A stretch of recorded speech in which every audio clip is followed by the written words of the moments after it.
pretty camp blood, ain't you? Thank you for joining us at Now Playing for our Friday the 13th retrospective. With all the excitement of the Michael Bay remake of Friday the 13th coming out on Friday, February 13th, we here at Now Playing will be looking back at all of the installments in the Friday the 13th movie franchise, from Crystal Lake to New York to deep space. You'll never come back again. It's got a death curse.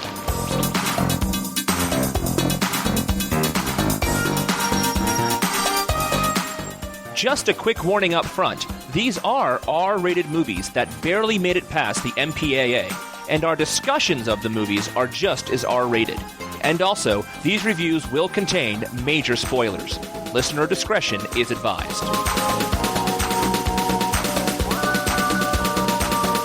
Today we're discussing the original Friday the 13th from 1980. This is Brock, co-host of Now Playing, and with me today, well, why don't you guys introduce yourselves? My name's Stuart, and I'm a film critic in L.A., and I've known Arnie forever. I've done a couple podcasts for you guys, the Clone Wars, Midnight Meat Train. This will be my foray into horror. My name's Arnie. I am a former co-host of Now Playing and co-host of Star Wars Action News, the Star Wars collecting podcast you can find at swactionnews.com. Also host of Republic Forces Radio Network, the Clone Wars Animated Series podcast, which you can find at republicforces.com. And host of the Star Wars Action News Book Club podcast, which you can find if you're lucky. So today we decided to get together to watch Friday the 13th, the original Friday the 13th. As sort of, well, Arnie and I were sitting down one day talking about how they're actually remaking the Friday the 13th to be released on February 13th, Friday the 13th of 2009, and how great it would be to watch the original movies again. And I told him, I've never seen these movies. And an idea was born. This is a countdown to the remake. We are going to get together and watch all the sequels in the Friday the 13th series as a countdown to the remake. So I guess we should start off by explaining to the audience what our experience is with this series. And Arnie, why don't you start off? I have a long history with the Friday the 13th movies, going back to when I was 7 years old in 1982. And I first saw these movies because some older kids who were staying in our house, foreign exchange students, hot, but I won't bother going into that side story, they monopolized the television. They were teenagers, and they were just obsessed with the VCR, and I had nothing to do after school. I was bored, and I joined them in watching the movie they were watching, which happened to be the first Friday the 13th, and they were near the end. And being young and not really able to know that what I was seeing on TV wasn't real unless it was Transformers or something animated, I was a little freaked out, especially when they reveled in the gory death scenes and replayed the decapitation of Mrs. Voorhees over and over and over. And then finally that movie was done, and they put in the next movie, and I'm like, thank God I don't have to see any more blood. And they put in Friday the 13th Part 2. So I fled to my room. I bet that totally ruined Smurf for you. You're like, I can't watch anything. That Gargamel's coming after me. I had nightmares about machetes and everything for the longest time. And, you know, you watch some of the stuff today and you go, oh, that looks so fake. I can think of so many movies, Terminator being one of them, where you see certain scenes and you're like, oh, that is so fake. As an adult, you watch this as a kid, you don't notice these things. I thought the only way they could film a decapitation was to cut a head off. And I knew nothing about special effects. I was freaked the hell out. But I believe in a perverse way, kind of like the nymphomaniac who was molested as a child. I got into horror because I was so freaked out by it, and I became quite a bit of a horror connoisseur, and it always intrigued me from that point on, and I'd try to watch it, but I'd get scared watching it, and finally I jumped in with both feet at age 12, became a major horror movie buff. Nightmare on Elm Street was my first one. Side note, I once saw Freddy's Dead: The Final Nightmare in full Freddy outfit with glove and mask. I mean, I was that into it. I was costuming, and Jason was kind of my B-roll. I saw Friday the 13th Part 8 in theaters, but I was worried because I hadn't seen 1 through 7. I was afraid I couldn't keep up. It turned out not to be an issue. I kept up just fine. And then I saw 1 through 7 shortly after Part 8 came out. Yeah, I agree. When you see a horror movie that's evocative at an early age, it does sort of get you into that mode. Alien was the gateway drug that I saw right when it came out, 79, 80. It's probably 80 because it was on cable. And from that moment on, I wanted to watch more horror, and I was probably 7, 8 years old. Alien and Poltergeist were my two favorite movies growing up, and I went through a period between the ages of 8 and 13 where horror movies were just about all that I wanted to watch. I would like to make a distinction between horror and slasher. I liked horror movies. I like things about haunted house and ghost and suspense. Slasher movies to me always felt a little generic, with the exception of maybe some of those Freddy episodes. There was always something kind of impersonal about them. And I never really had much feeling about Friday the 13th, the series. I thought that they were kind of boring people who did bad things and then got killed by a very impersonal, boring killer. And I feel like I might have seen most of the series as it was coming out, but I didn't follow it with the fervor of a fan. I remember feeling like the first movie was pretty dull until you got to the finale at the lake. And I guess we can talk about that later, but never one of my favorite series. I'm interested to see, coming back to it now, watching them all again, not only was I right, but what is the appeal? Why did this one have 11 chapters and is being remade, and no one remembers April Fool's Day, New Year's Evil, Silent Night, Deadly Night, or My Bloody Valentine? Why this holiday and not another? And that's a great transition for me, being the noob here. I have seen the original Friday the 13th one time, and that was in high school, way after the series had pretty much peaked and gone away from theaters. Growing up in the 80s, these movies would come out every year or so, and I would never go. Horror films and slasher films were not really something we had in our house. I knew it was on cable. I shouldn't watch it because it was rated R, and I shouldn't be watching that, so I didn't. Once in a while, I'd sneak in an R-rated movie like Police Academy, but never got a chance to watch these, and so I never wanted to until sometime in late high school, early college, when I was making a point of, when I went to the video store, if I couldn't find a new release, I wanted to watch a classic. I would go to the Oscars Best Picture wall and see if I could find something there, or maybe I'd rent Dirty Harry, or a movie that I was told I always needed to see but never got around to, like Predator. And so on one of these trips, I realized, I've never seen a Friday the 13th movie. There's tons of sequels. I want to see what the appeal is. I'll check out the first movie. And I remember liking it back then. I thought it was pretty good and interesting, but not so interesting that I went back and get the sequels. So Friday the 13th Part 1, I guess we should call it, is the only one I've ever seen. And so I'm coming into this series with just what I think they're about, what I think the series and the genre is like. I love suspense movies. I love those mysteries, those ghost story kind of movies. But slasher movies were never my thing. So I'm looking forward to really experiencing this sort of movie. I have seen The Evil Dead. I've seen other movies like this, but never a complete series and etc. So I'm looking forward to checking these out with two people who I guess you can call experts in this sort of thing, right? You guys know what you're talking about. Well, we've seen them all. We both subscribed to Fangoria at one point in our life, yes. Yes, I think I had a subscription, yes. I did too. So we should bring this up before we get into Friday the 13th, the movie. When I first heard they're remaking Friday the 13th, I thought, well, why not just release another movie? And after watching... Well, where else does he have to go? I guess he can go to another galaxy. But yeah. I think now that we've watched the original movie, I could totally see that in this day and age of remakes and reboots, I think this one probably needs a remake or a reboot instead of just another entry into the series. Well, let me mention, when I got to speak with Robert Englund at San Diego Comic-Con this year, I got to interview him for Star Wars Action News. I know that's a strange connection there, but I did.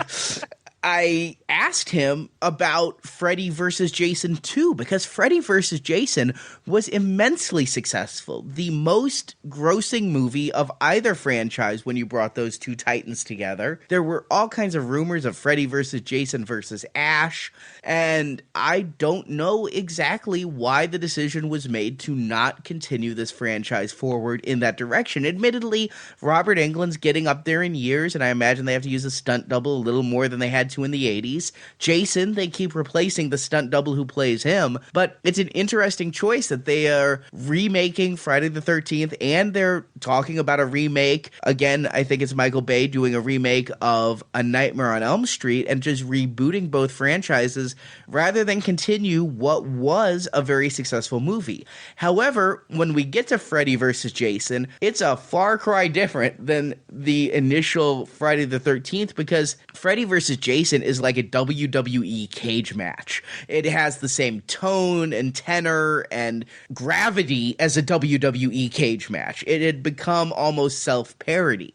And the only way to make a scary movie out of either of these iconic horror villains would be to start again. And so I guess that's the way they went. Michael Bay, who is not my favorite person in Hollywood, but I think he did a very good job with the remake of Texas Chainsaw Massacre, taking what I consider to be some really poor source material and making a compelling remake, although the sequel to the remake really sucked. I think that he's doing good things with that genre. One of the few people to pay attention to horror in a while that doesn't involve Saw or Hostel or zombies, and to take some of these classic movies and remake them so that they're actually bone-chilling for a new generation is a good thing. You know, I have to step in there for a second. I'm not a huge fan of remakes per se. I remember watching the original Dawn of the Dead from 1978 about 2 years ago for the first time, just for the first time, and loving it. And yes, it is a smaller budget movie. It is a slower pace. It's from the 70s. But if you go in there with the mindset of this is an older movie and this is how movies were made and this is what they had, if you understand the circumstances, you enjoy the movie. And beyond that, I thought it was pretty clever in the way they did things. We watched about 20 minutes of the remake of Dawn of the Dead that was on cable soon afterwards, and I turned it off. I mean, it was really cool. The zombie was running fast, but I didn't feel any sort of involvement. I didn't feel any tension. I didn't feel anything there. And I find a lot of these remakes, although I think a lot of people today have issue with watching older movies, especially younger kids, and don't like watching older movies, prefer to watch the new ones, and those remakes will target those folk. But if you're not going to get the spirit of the movie down, and you shouldn't call it the same movie. I mean, I'm not an expert on these remakes, and I haven't seen every single remake, but I know they've remade so many of these classic suspense and horror movies from their late 70s, early 80s now, and I haven't even bothered watching them because I want to see the originals. I watched The Omen a few years ago and thought it was fantastic, and I can't believe they remade that movie. That movie still works. Why remake it? There's rumors of them remaking Rosemary's Baby, which I think, frankly, doesn't hold up because I know the ending's become a cliche so badly that I don't think it really works. Maybe that remake would work, but they would have to have a bigger ending than they have now. But the point I'm trying to make is I'm not a big fan of let's remake it, because I think some of these older movies, they're famous for a reason, and I think there's a history there that you should experience, but you can't make people see old movies if they don't want to see old movies. Beyond that, though, I think that Jason and Freddy deserve to be feared. I think that because they'd gone into camp, there's not a whole lot you can do with it because... Well, Jason started in camp, Arnie. Ha ha ha ha. Get it? Yes, I get it. It's a joke, as you were. I'm not a fan of them remaking everything, like you said. The Fog, what was the point? Prom Night, what was the point? Dawn of the Dead, I like the remake better. And it all becomes up to the quality of the screenwriting and the quality of the filmmakers and everything. But when it comes to the big franchises, I can see a little bit more point in trying to take them back to their core. I mean, this is what, the third or fourth reboot for the Halloween series we recently had. They just keep rebooting that thing like a dead PC. But it's the first reboot for Jason, and I think that everybody sees Jason as a joke. He's an action figure. He's a Halloween costume. To try to make him scary again is to pay homage to what came before. And I agree with you. I think after watching this first movie, I don't think they can just tag another Friday the 13th movie out there. I do think it might be time for a remake because there is a lot of stuff here that actually could work in a modern day movie, in a modern day setting. But getting into the original, which I guess we're here to talk about, the thing that they cannot do, that became clear to me as I was watching this one, is that they can't create the sense that we don't know who's doing the killing, which, thanks to Scream and all the sequels, we know about Freddy, we know about the hockey mask. That's not in this one. This one, and it's pretty spoiled at this point, the killer is Jason's mother. And they spend the whole movie, it's designed as a murder mystery, with leading into false directions about who the real killer is and why they're doing it. And you can't recreate that feeling that we don't know who the killer is. I agree. I think one of the best things about this movie for me is, even though I know the ending, is going on the ride of, oh, that was meant to be a misdirect. Oh, that was supposed to, they want me to think it's Steve, the owner of the camp. And so that was fun to see how they would do that. And I agree with you. I thought it was the way they kept the killer secret and all those point of view shots and the way they killed them. We only see like a foot. We see the ring. Do we even see a full a hand, or do we just see the weapons? I don't even know. Just the weapons. So it's really kind of... I guess we do see a hand once in a while. The hand that grabs Kevin Bacon's forehead, or the hand that reaches around the tree. And you saw the ring on her finger, obviously, so there you go. But yeah, I thought the suspense of this movie really worked for me. The thing is, I didn't realize any time in my life until just watching this the other night that this was a murder mystery, because you watch a Friday the 13th and you know it's Jason, or in this case, Jason's mom. I knew that when I was 7 because I'd seen it. And it's part of pop culture. But in seeing it this time, I was like, wow, they want us to think it's Crazy Ralph, because Ralph is wearing black pants. It has thin legs, and the killer is wearing black pants and has thin legs. Or they want us to think it's Steve Christie because he drives a Jeep and you see him with the axe. And I've never seen a killer in such tight jean shorts before, but it was the 70s. Was it ever? Yeah, that killer mustache, too. Yeah, that thing was going into his mouth. That was gross.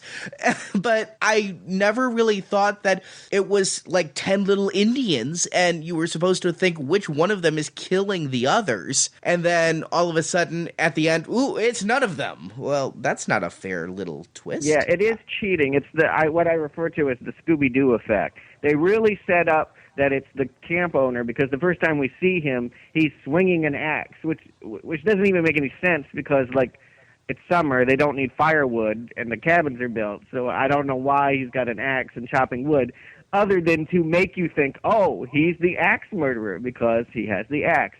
And indeed, the real killer turns out to be sweet old Mrs. Voorhees, which would have been fine if we had met sweet Miss Voorhees in the beginning of the movie in the town or something. But the fact that she's not even on the list of suspects, the fact that she doesn't pop up until they're ready to reveal the killer is cheating at a murder mystery. You have to give us the opportunity to guess that it's her in order for us to feel in on it. Well, I always felt that kind of thing was a Murder, She Wrote kind of thing. They always give you that one piece of information they don't give you, and if they gave that information to you earlier like they should have, like Jessica Fletcher obviously had or something, or Matlock had it, why can't we have it? Even Diagnosis Murder, I guess the old lady murder mysteries on TV, they always, that one little bit of information that we don't have solves the mystery. So, yes, but in all of those shows, they have the summation scene where they gather the entire supporting cast of one-episode guest stars in a room and then reveal which one of them is the killer. Here,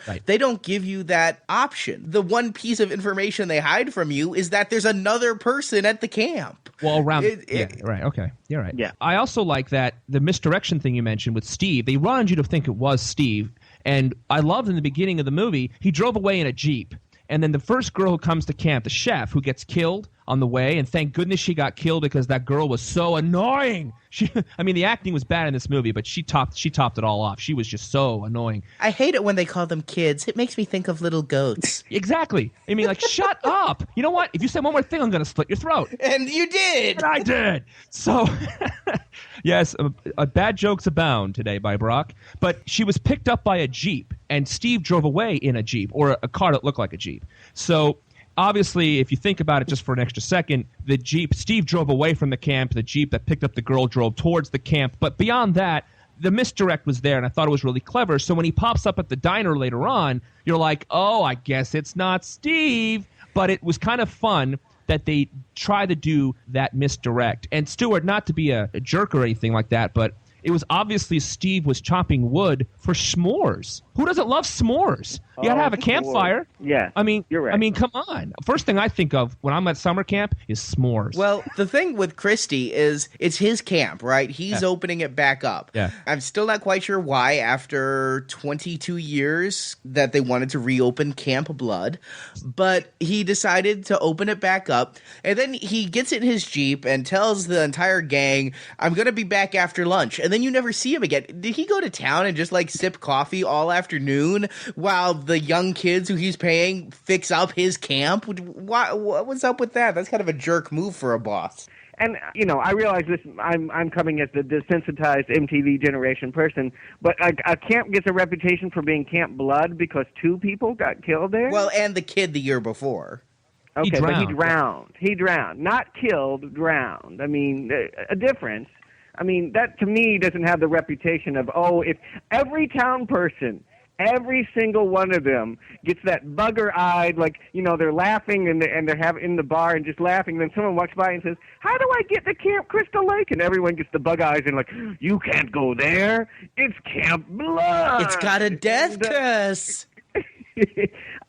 2 people? I mean, but that's what's kind of sweet about Friday the 13th, is that it's very old-fashioned for all of its reputation as being a slash and cut-em-up kind of thing. It's very old-fashioned in its sense of murder. There's very few kills, and although Tom Savini's gore effects are quite good, they're not particularly graphic, with maybe the exception of the Kevin Bacon kill. And it's just kind of sweet. You know, if you go back into the mindset of that time, when people said serial killer, you think of Lizzie Borden and an axe, or you think of Jack the Ripper slitting throats. And that's all that this killer does. I feel like today we've gotten so fetishistic about killers and their motives, and it's on television and everything. We've just come up with crazier and more outlandish killers. Like now it's like he likes to eat their toenails off while tap dancing naked on his mother's grave. You know, it's so outlandish that just seeing a movie in which someone gets their goes around slashing throats is, dare I say it, kind of sweet. Wow. I mean, I understand your point, but the way you phrased it was like, I'm not going to your house. Come on over, Brock. It's fine. Don't tell him that. Don't tell him that. Don't tell him that. Oh, I think we can just order in. No need to cut those vegetables. So you brought up something that I think is a good transition for one of the points that I love about this movie. And I really did enjoy watching this movie. I had preconceived notions the first time I saw it, and I'm glad to see that all these years later, after watching it again, that my impressions were basically the same, that I thought it was pretty good, as we talked about the misdirects, but I thought the actual kills, were very clever, and there's nice variety to them. You didn't actually have to see everyone get killed. Some of them were implied. You saw them off screen. Like, for example, Kevin Bacon, we talked about, gets that great arrow through the throat. I thought that was really well done and believable looking. I thought when they slit the girl's throat in the Jeep, I thought it looked pretty good how the throat just opened up. And then they didn't show you Steve's murder. You just see him talk to the person he knows, right? Because he knows her. And then you see his eyes bulge and him lurch over because he got it in the stomach somehow. I thought that was really clever. You also don't see the annoying guy's death. He just goes into a cabin where he thinks he hears someone, shouts hello, and then the next time we see him, he's above Kevin Bacon and Kevin's girlfriend dripping blood. Which, I mean, obviously was a really fun reveal. I thought it was really fun they did that. But if you walk into a bunkhouse and of all the beds, if you walk up to a bunk bed, you could see the top bunk. But that's okay. I think he was looking down at... Not in this lighting scheme. They had no lights in this movie. I mean, I couldn't see people's faces in the day. They stand under a roof. It's like, I can't see your face. Obviously, the budget was very low. And I think you're right on there, Stuart, actually. Maybe because they had no money, that forced them to be clever. And I think it's true. It forced them to be clever on how they did the kills and how they revealed the kills and all that kind of stuff. I agree. Tom Savini did wonders with the gore effects, but they weren't solely relying on him to create the moments of tension and suspense. They used old-fashioned movie making. What I found as interesting with this is I'm so used to modern horror movies where you see the knife go into the person. And with a couple of notable exceptions, like the arrow through Kevin Bacon's throat here, most of the time you see an axe swing and then cut to the person with the axe embedded in their head. You don't see the impalation. And it may go back to what Stuart says, oh, isn't that sweet? We don't see the axe go into the head. We just see see the person falling with an axe in their head. But it comes off as a budgetary constraint because those things cost money. You need prosthetics and... You know, what was funny about the axe in the head was, for me, that was one of the worst kills because it's almost they edited it poorly in that she was standing there. You almost can see her inhale to scream with her eyes closed because she stood there and screamed with her eyes closed. Ah! Cut away, cut back, axe in the head. I thought she just stood there and took it. And it didn't make any... That was like the worst... I mean, of all the bad acting in this movie, that one was pretty bad. But I get your point. There actually was a real decapitation in this movie. Yes, a real however, the trick with that decapitation, and maybe it's because I'm seeing it on a big screen for the first time, because I've only seen this on 26-inch TVs and smaller before. This time I'm seeing it on my home theater display. You see the machete coming in from the left, and the head's already off the body. And when it hits it, the head flies off from the right as the machete hits the left side. It's kind of, and the fact that they show it to you in slow motion, it really gives away their little trick there. Although the grasping hands is always cool. I was more referring to the actual snake that actually got decapitated during filming of this movie. Did they really kill that snake? Because I didn't look any other way that they could have done that. I was wondering about that. Yes. Wow. I did not realize that either because I'm so used to seeing no animals were harmed during the making of this film. If they put that in there, they were lying. Wow. I looked it up, the movie, after we watched the movie, I looked it up because I wanted to see something about the next movie, and they said right there the snake was actually killed, and it was not originally in the script. During the filming, some of the kids stayed at the camp, and one night, either in director's cabin or one of the kids' cabin, a snake came in, and they told the story the next morning, and they decided to put it in the movie because it's one of those creepy things that actually happens at a camp, and I guess they thought it'd be clever for the movie to have a scare that wasn't involving a killer, like how a camp can be scary because it's outdoors and stuff, whatever. Here's what I found interesting about that, what you just told me, is I thought that whole scene was a setup to make us think that counselor Bill was the killer, because you see Bill in this long lingering shot with the machete over his shoulder that he so expertly swung to kill the snake. I thought it was saying Bill, who is the second last surviving counselor, is the killer. I thought it was another misdirect. And I guess it was, but the origin of it was not in the script. It was based on real events. Wow. So there you go. If you're vegan, fair warning, you cannot watch Friday the 13th. I'm sorry about that. But you can watch Friday the 13th Part 2. I also, while we're talking about the murders, I was actually impressed, because I was watching the movie, how the flow of it worked. If you think about it, the killer, when she gets to camp, finds the annoying guy who does the bad Humphrey Bogart impression early in the movie, kills him in the cabin. Then the girl and Kevin Bacon go to that same cabin, so she's already near the cabin, so she kills those two. But first, the girl goes to the bathroom, who has sex with Kevin Bacon. She goes to the bathroom. She kills Kevin Bacon in the cabin, then follows the girl to the bathroom. And then after she does a bad Katharine Hepburn impression, she gets killed. So what we're saying here is don't do bad 40s impressions, or don't Jason's do outdated filming icon impressions. Exactly. If they were doing impressions of like Burt Reynolds, they may have survived. So she gets killed in the bathroom because she was followed. Then she's already still near the bathroom when the naked Monopoly girl comes in. So then after she leaves and she follows the naked Monopoly girl to kill her, and then she's near the other two. So it kind of like you see the killer and how she weaves her way through the camp. And I thought that was pretty cool because it wasn't so random. Whereas if you watch like a Scream in 1996, there's only one way that movie can end because the ghost guy seems to pop up everywhere, but that doesn't make any sense. In this movie, it actually does make sense in the logic of how each person gets killed. However, how did she get to where Steve Christie was walking into camp? Another great misdirect. I think she might have seen the police lights. Imagine if that police car actually was able to drop off Steve to the camp. Party over, So maybe she saw the lights and wanted to see what was going, try to escape. That's what I thought. Maybe I'm just giving the movie too much spin. But I thought she was trying to get out of the camp because she saw the police lights. The other thing that I'm thinking about this is when Mrs. Voorhees shows up at the end, is she driving a Jeep? She has a vehicle. I can't remember what vehicle she's driving. I thought it was the Jeep because later on we'll find out the body's still in the car. So it was obviously the same car, and I thought it was a Jeep or a Jeep-like looking vehicle. To me, Steve's car looked enough like that car to think it was a misdirect, to me. Well, we can sit here and debate the plausibility of her kills. But I still have to question someone who, 20 years later, what do you think this lady was like during the 60s?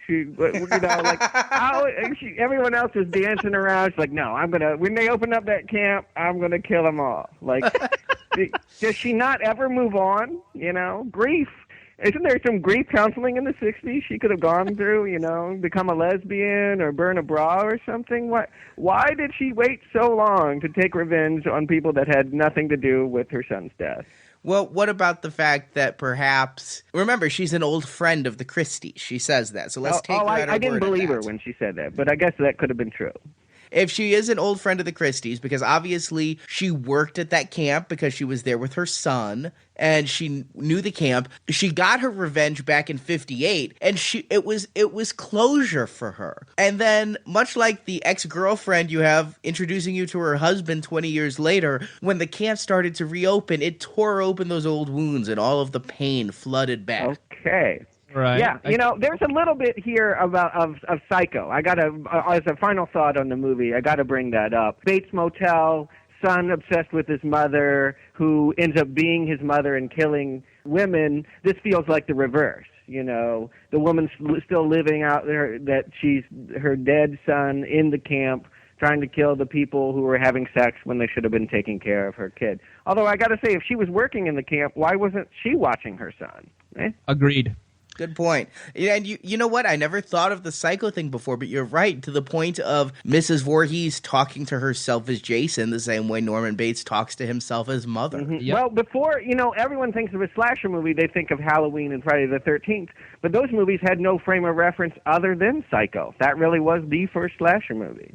Right. And while we're bringing up other movies that influenced this, I had a big problem with the music because I felt it was so much like Jaws. The 2 notes, and then they actually had 3 notes afterwards, but every time the killer would pop up or the killer was supposed to be there, they had that which you can't beat. Which is cool, which I love. That is the whole series, really.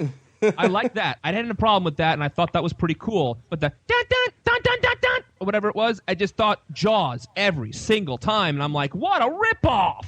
Jaws, and I would argue a Psycho too kind of has a score like that, where it's a string section. It kind of sounds like a scream, and right. Yeah, it's like these real striking jink jink jink jink. Yeah. Yeah, I agree. It's like I said, what did these movies have to copy other than Jaws and Psycho? You can see their influence, and Halloween. Yeah, I mean, it was definitely the product of all of those. And Carrie, we'll talk about the ending in just a little bit. A couple of things I have to note watching this. This movie was not as good as I remembered. I had put this movie up on a pedestal, and watching it now, the acting is tremendously awful across the board. With the possible exception of Betsy Palmer. I think, she sold that part. Everybody else is awful, especially Alice. And you talked about that girl who got her throat slit after running from the Jeep. Everybody's bad in this. I have to agree with you that the first half hour of this movie with that horrible dialogue and the horrible acting, I liked watching this movie this time. But the first half hour was so bad. Once they started killing people, the movie took off, no pun intended, like a shot. So I think you're right, and I think I thought I kind of liked Alice. I thought Alice was the best actor of the bunch, which is why I guess she was the last one alive, because she was the best actor. Perhaps. She was okay in that regard, and she got better at the end. I'm just thinking about when we're introduced to Alice at the beginning, and she's working on that gutter, and Steve Christie's like, do I really look like that? And she's like, you did last night. That's awful, awful stuff. And I do feel actually a little bad for myself in that I feel that today's movies have robbed a part of me. My patience is gone because you're right. It took a half an hour to get into the kills, and I don't care about these people. I don't care about that they need more thinner to paint the deck. I just want to see them die, and that's a product of being of this generation. It's why somebody earlier mentioned Rosemary's Baby. I couldn't sit through that movie because when that movie ends is when most movies start. Exactly. Yeah, maybe that's the secret weapon here. It's like, in order for you to root for the killings, they have to make these people so contemptible. They hire the worst actors, and then and then they bore you with these mundane scenarios, and then you're ready. You're with it. It's like, someone get the axe. I don't even care who. I like the person that kills them, and not the people that we're supposed to be rooting with. You know, the heroine of the movie is not someone that's particularly interesting. Of course, the irony is that the people who are rooting for the killer, were they in the movie, would be the ones who are killed. Yes, exactly. Yes. No one ever gets that. It's kind of the disconnect. It's like, you're cheering on someone that would be happily put a knife in you. But all right. However, you know, the big theory of horror movies in the 70s and 80s, and I wrote several papers on this in college. Sadly, this is my bachelor's degree is in Freddy. He's not kidding. I actually helped you write some of those papers. my graduation thesis was on a Clive Barker book. And its relationship to Martin Luther King's I Have a Dream. No, that was high school. I'm talking college. Oh, okay. Wow. That was a high school paper I wrote for someone else.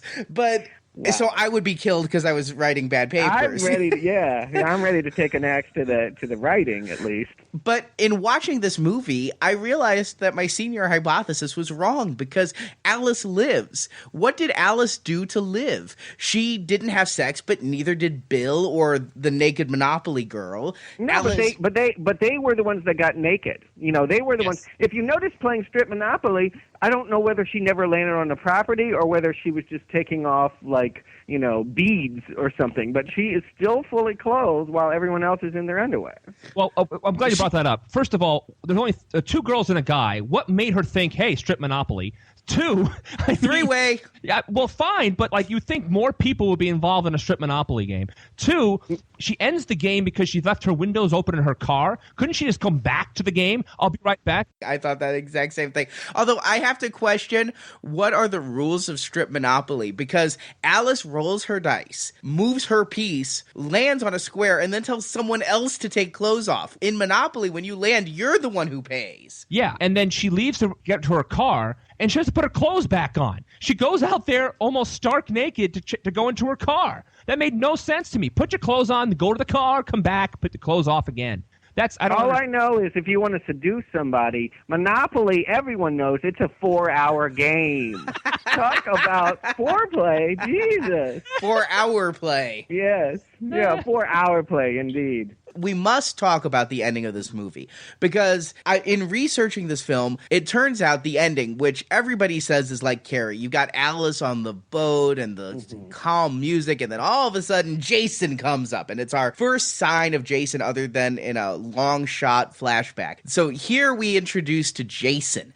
Is the biggest jump of the whole series. I have to say, when I saw it then, it really was upsetting. It was a big jolt. I thought it was really effective. I thought it was great. You didn't see it coming, and he looks so gross, you know? And he jumps out and grabs her. I thought it was just a classic, fantastic final scare. What's funny is that was Savini's idea, having just seen Carrie, and it was not part of the original script, much like, I guess, The Snake. It was something thrown in as just a lark. Knowing that detail, it's like they didn't know what they were making when they were making it. They did not know that they were going to make endless franchise in which this zombie boy comes out of the lake to kill teenagers. They were really making something self-contained and rather old-fashioned and very much in the mode of Hitchcock and Psycho. And it's kind of funny that it just sort of dawned on the special effects artist at the last minute, hey, we could turn this into a real horror movie with supernatural elements.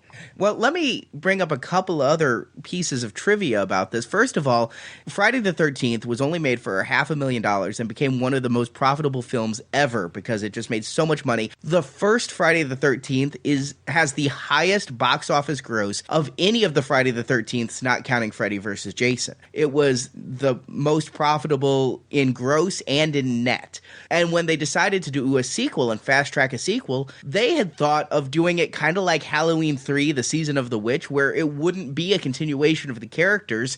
It would be a totally separate horror movie that takes place on Friday the 13th. And it was one of the producers who was like, no, you have to follow up on that end scare. But that leads me to the question to both of you, why in the hell is this movie named Friday the 13th?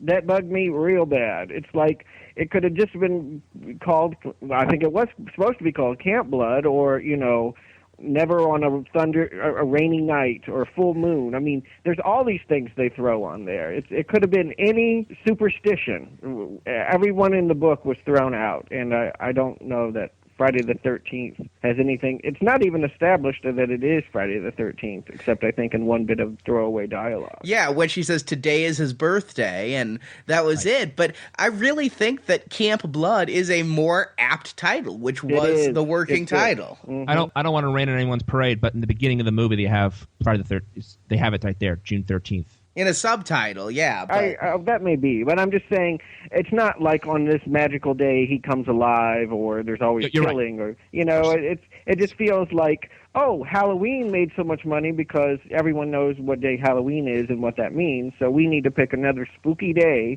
and base a horror movie around it. I hear you, and it has nothing to do with day. I hear you. Right? Yeah, that makes sense. Whereas, New Year's Evil, as stupid as that movie was, the killer literally went time zone to time zone killing people, which opens up a whole lot of logistical questions about how one catches a plane and gets to, mountain time after just slaughtering someone. And brings the weapons with them on the plane. It was pre-9/11. And then you have April Fool's Day also with the great poster with the girl's braid as a noose. Mm-hmm. But anyway, I want to get back to the ending of this movie. A couple of things that I want to make sure I mention because of this ending of this movie that I thought were interesting, and then the what? I loved at the ending of this movie, Alice, they have the actress making coffee for like 2 minutes, and it's one long shot. And I thought that was really cool to build suspense. I thought they were just filling out the running length of the movie. I don't even remember this moment.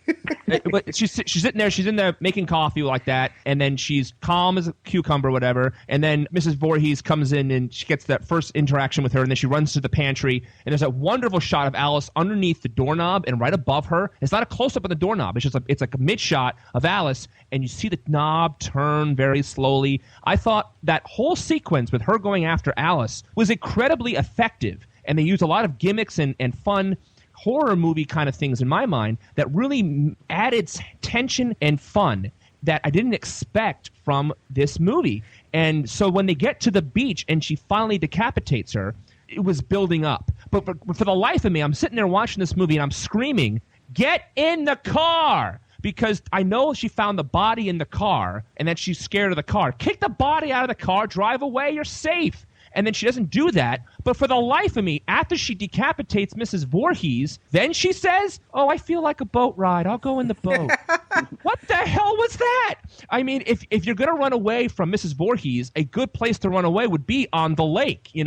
That's smart. But after you kill her, you stand there, you're not even shaking. She doesn't even show any sort of expression. She just stands there like a bump on a log, turns around, sees the boat, gets in the boat. I mean, thank goodness it facilitated that fantastic, scary jumping of Jason out of the lake ending, but it made the logic there was gone. So all the great stuff the scene did kind of was like, what? But anyway, well, admittedly, but however, every time I see this movie, there's that scene right before Jason comes up where Alice is kind of dreamy and she dips her hand in the water. And every single time I see this movie, I'm like, no, don't put your hand in the water. It's going to wake him up.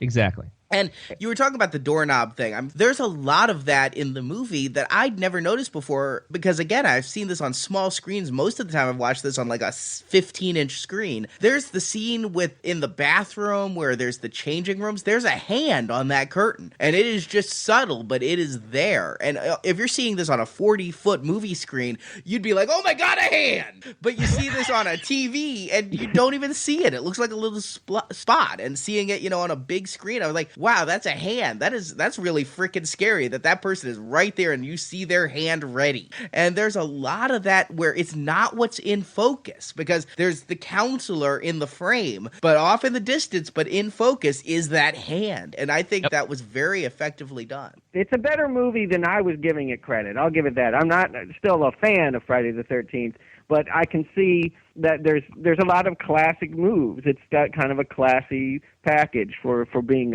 a B movie. It's put together well. And what I'm curious to see is how much of this classism is carried over into the sequels as we move into an MTV generation mentality, quick edits and all of that. My memory does not lead me to believe that it will retain this kind of filmmaking. Now, let's just sum it up. Final thoughts. Would you recommend this movie to someone who has gone the past 28 years without having it in their life? No, I'd recommend Psycho. Psycho is a great movie, and we can talk about that some other time, because I agree with you. I think people should see Psycho. It's one of those movies you have to see.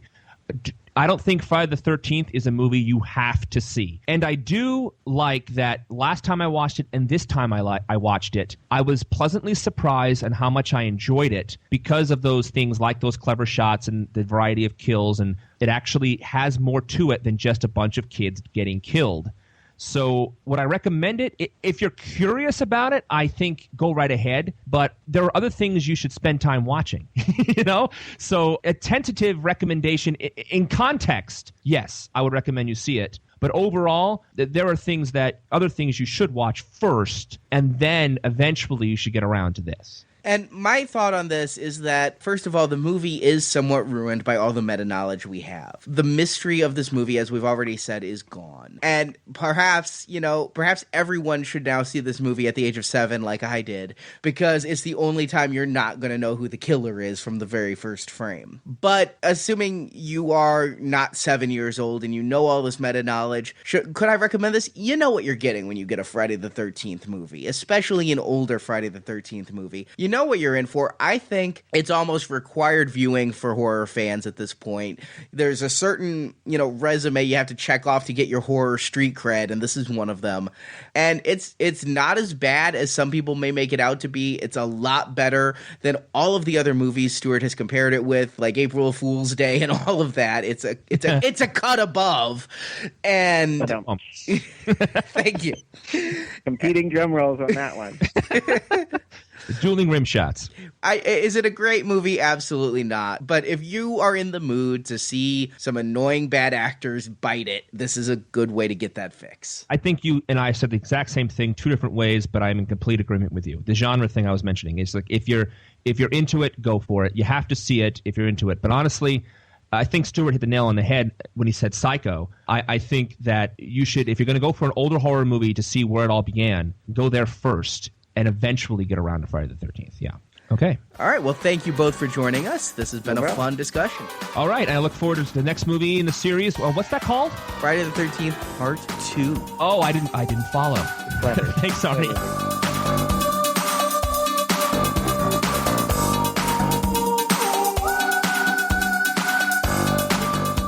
Thank you for listening to our Friday the 13th retrospective. We will be reviewing 2 Friday the 13th episodes each week, up to the release of the new movie in February. Come back to nowplayingpodcast.com to get the latest episodes. If you did.